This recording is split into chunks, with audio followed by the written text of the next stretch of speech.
എന്റെ കമന്റ് ബോക്സിൽ വന്ന് ഇത്രയും വൾഗറായിട്ടും വീഡിയോ എടുത്തിട്ട് ഇത്രയും വൾഗറായിട്ടും സംസാരിക്കേണ്ട ഒരാവശ്യവും ആർക്കുമില്ല.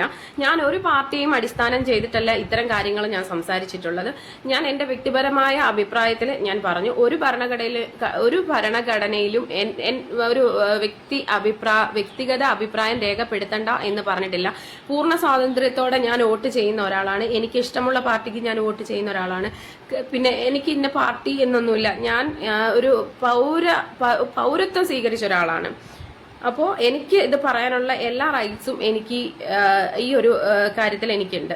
കാരണം എന്ന് വെച്ച് കഴിഞ്ഞാൽ ഒരു രീതിയിലും നമുക്ക് അങ്ങോട്ട് മുന്നോട്ട് കൊണ്ടുപോകാൻ പറ്റാത്ത രീതിയിലുള്ള പെരുമാറ്റ രീതി ആയതുകൊണ്ടാണ് ഞാൻ ഇതിനുള്ള ഒരു ഇത് പറയുന്നത്. പലരും എന്നെ ഭയങ്കര വൾഗറായിട്ട് അസഭ്യങ്ങൾ കാര്യങ്ങളും എല്ലാം പറയുന്നുണ്ട്.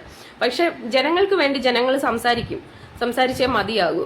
പക്ഷെ ഞാനൊരു കാര്യം പറയട്ടെ, നമ്മൾ ഈ ഒരു സമയത്ത് ഞങ്ങൾ ആരും പറഞ്ഞിട്ടില്ല പ്രിയദർശിനി ഞങ്ങൾക്ക് ഫ്രീ ആയിട്ട് വിട്ടുതരണം എന്ന് ഞങ്ങൾ ആരും പറഞ്ഞിട്ടില്ല. പക്ഷെ എന്നിട്ട് പോലും ഞങ്ങളുടെ പെൻഷൻ കാശ് എല്ലാം മുടങ്ങി.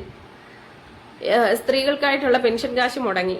അതുപോലെ തന്നെ വാർദ്ധക്യ സഹജമായുള്ള പെൻഷൻ കാശ് വരെ മുടങ്ങിയിരിക്കുന്ന ഈ ഒരു സമയത്ത് അരിക്ക്, പാലിന്, തൈരിന് അങ്ങനെ ഉൾപ്പെടെ എല്ലാ ഐറ്റംസിനും വില കൂടിയിരിക്കുന്ന ഒരു സമയമാണ്.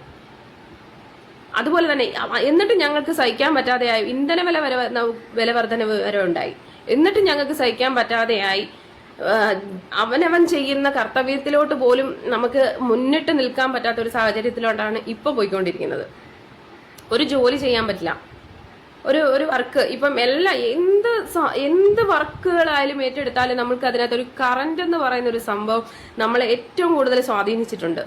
അത് പല തവണകളായി. ഇത് ഒരു വട്ടം നമ്മൾ കട്ടാക്കണ്ടെന്നല്ല നമ്മൾ പറയുന്നത്. നമ്മൾ ഒരു വ്യക്തമായ കാരണങ്ങളില്ലാതെ നമ്മളെ ഇതിങ്ങനെ ദ്രോഹിക്കുകയാണെന്നുണ്ടെങ്കിൽ നമുക്കത് പറഞ്ഞേ പറ്റുള്ളൂ. കാരണം എന്ന് വെച്ചാൽ നമ്മൾ ഈ ഒരു രീതിയിലാണെങ്കിൽ ഇത് നമുക്ക് സംസാരിക്കാതിരിക്കാൻ പറ്റത്തില്ല. ഒരു ദിവസം തന്നെ എത്ര പ്രാവശ്യമാണ് ഈ കറണ്ട് പോകുന്നത്? നമ്മുടെ വ്യക്തിഗതമായ ജീവിതത്തിൽ നമുക്ക് ജോലി ഇല്ല എന്നുണ്ടെങ്കിൽ നമുക്ക് ഒരു കാര്യങ്ങൾ നമുക്ക് മുന്നോട്ട് പോവത്തില്ല.